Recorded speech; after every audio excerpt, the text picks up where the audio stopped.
peaceful protest ended in violence in North Carolina after cops decided to use pepper spray, which they did use on children as young as 3. The participants in Saturday's I Am Change March had intended to conclude at an early voting site to emphasize turnout in the final days of the presidential campaign.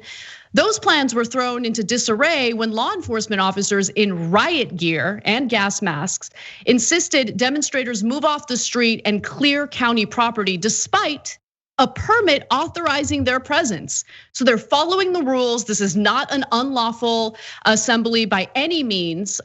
People who were part of this march included family members of George Floyd, parents of Christian Griggs, who was a black man who was killed by his father-in-law, his white father-in-law back in 2013. And so as tensions escalated, officers deployed pepper spray and began making arrests. Among those caught in clouds of the irritant were children as young as 3 years old, as well as elderly residents and a disabled woman. Here's what the scene looked like.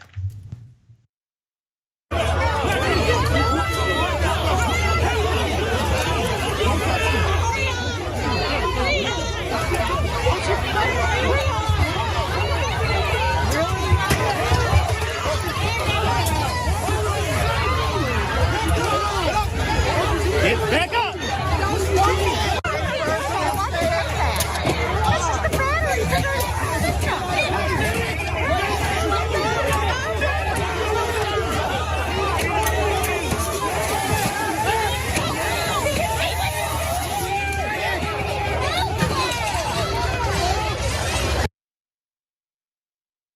So as you see toward the end of that video, just cops indiscriminately spraying pepper spray into the crowd. Again, these are people who had the permit, had the permission necessary to be there for this peaceful protest. And it wasn't even about protesting cops. The whole point was to emphasize the need to get out the vote.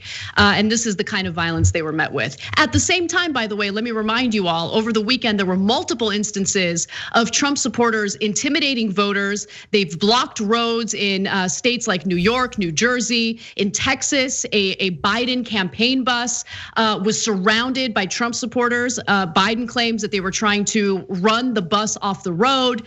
But local law enforcement decided to do absolutely nothing. The only situation in which there was any form of law enforcement investigating the matter was when the FBI confirmed that they were looking into what happened in Texas.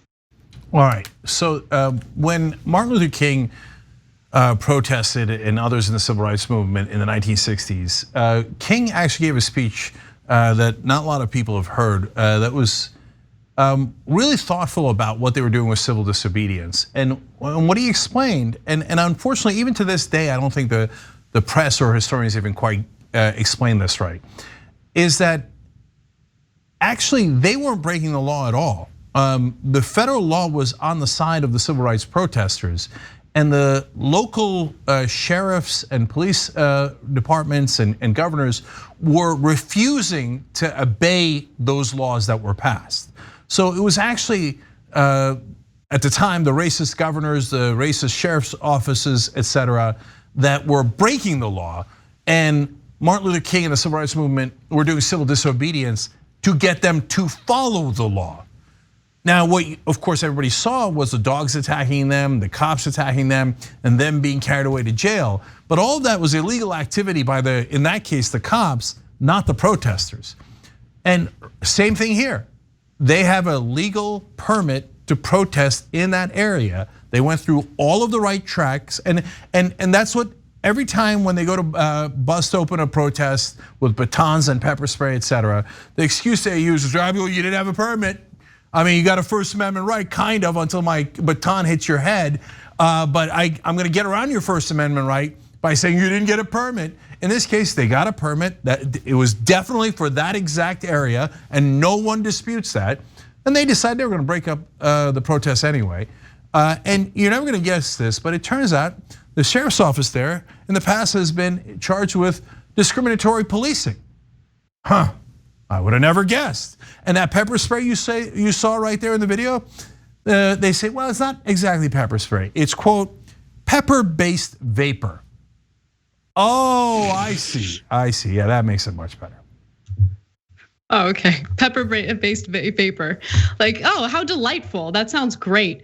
By the way, so I think it's important to go to some of these videos because there were witnesses there. One of them is a congressional candidate who witnessed what happened. So he's gonna describe the scene for you. Let's take a quick look at that.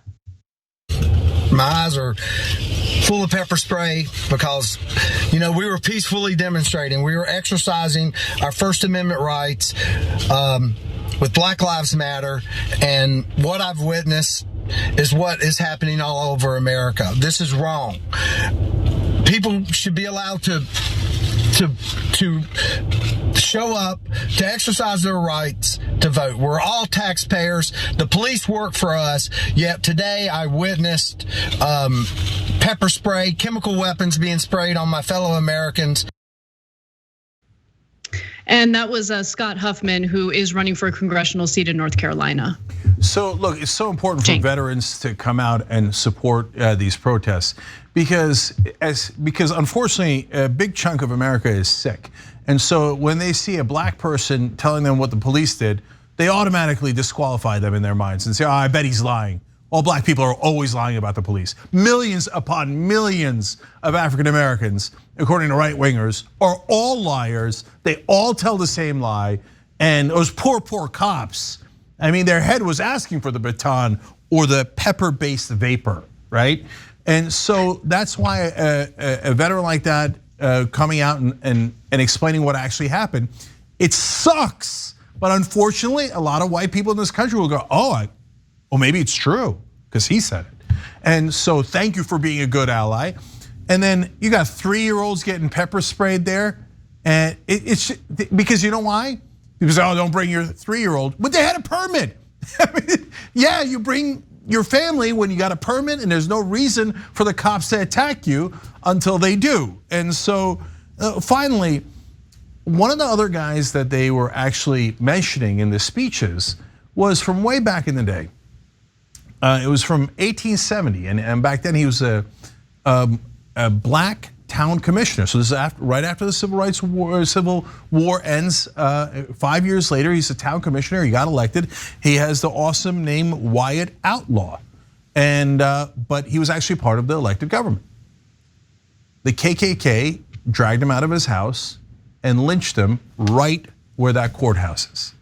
And in that square, they have an ode to the Confederate soldiers who were on the side of the lynching. And that's where the protest was happening. So these cops in a department that's already been charged with discriminatory policing illegally raid a protest of African Americans, violently attack them in a place with a giant ode to Confederate soldiers where a black legislator had been lynched before. So here we are in the year 2020, and a day before one of the momentous elections in American history, this stuff is still happening. Thanks for watching The Young Turks, I really appreciate it. Another way to show support is through YouTube memberships. You'll get to interact with us more. There's live chat emojis, badges. You've got emojis of me, Anna, John, JR, so those are super fun. But you also get playback of our exclusive member-only shows and specials right after they air. So all of that, all you gotta do is click that join button right underneath the video. Thank you.